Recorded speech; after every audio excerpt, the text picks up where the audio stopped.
Hi, my name is Abigail Pimfield and I'm the president. This is a 5-inch filament wound nose cone from Mad Cow Rocketry and it will house our drone. Hi, I'm Jack, the vice president of the Mizzou Space Program. This is one of our body tubes, 5-inch diameter, filament wound, fiberglass body tube. Hello, I'm Strider Bono. I am a sophomore here at Mizzou. I'm studying mechanical engineering, and this is our sustainer body tube with our fins in it. The fins are made out of G10 fiberglass. We have bonded and epoxied them on. There are center rings and everything, so we know everything's lined up on the inside. I try to wipe these off after every use. And then do we want to like squeeze it and Yeah, try to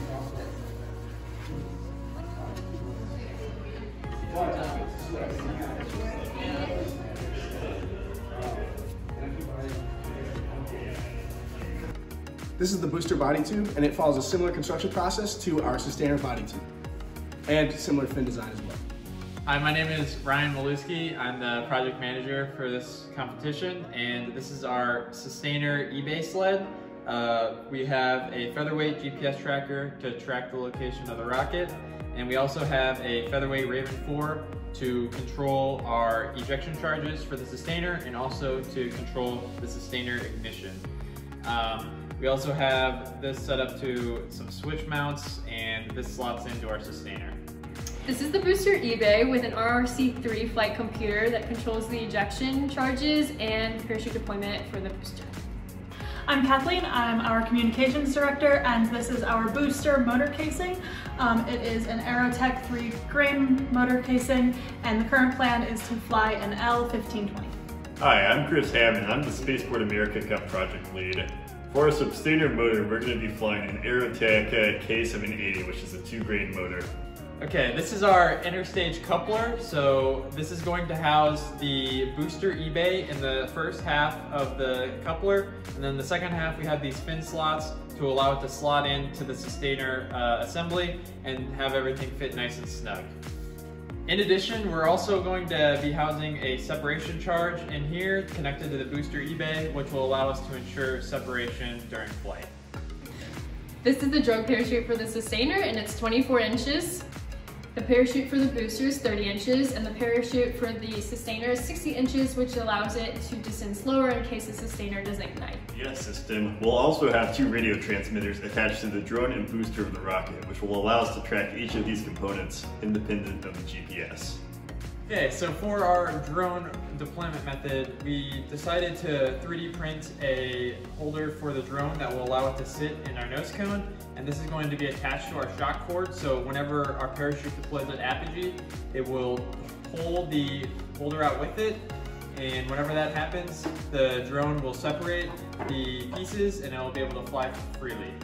So this is the drone that we're going to be using. It is a Crocodile Baby. We have modified it extensively by replacing the arms so they can fold and fit into our nose cone to deploy at apogee to bring the golf ball back to target. Okay, so for our drone recovery with the golf ball, we plan on having someone on the team use the DJI FPV system to fly the drone back to the target. For our simulation, we used OpenRocket to simulate a successful launch. We plan on using the L1520 in our booster and the K780 in our sustainer. We simulated this configuration in various flight conditions to get an accurate launch prediction. With these simulations, we found that our apogee is occurring at around 10,500 feet with a velocity off the rod of 76.9 feet per second. This year, for our payload deployment method, we chose to go with the drone-based method, a first for MSP. For our drone of choice, we chose to go with the GEP RC Crocodile Baby 4. We like this drone due to its compact size and long range, however, the team had to overcome some challenges to get the design ready for the competition.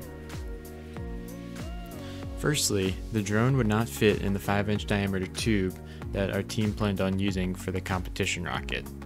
So we had to come up with a redesign of the arms to allow them to be folded into a more compact style.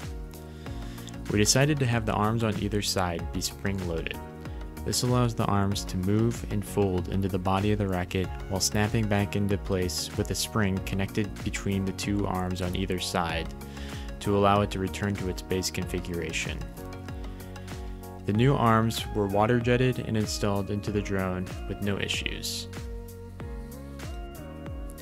While inside the rocket, the drone will sit in a 3D printed enclosure in the nose cone. This will deploy at apogee with the drogue parachute, as the bay is connected to the same line of shock cord. When pulled from the nose cone, the drone will separate the enclosure with the force of its spring-loaded arms and be free to fly back to the target.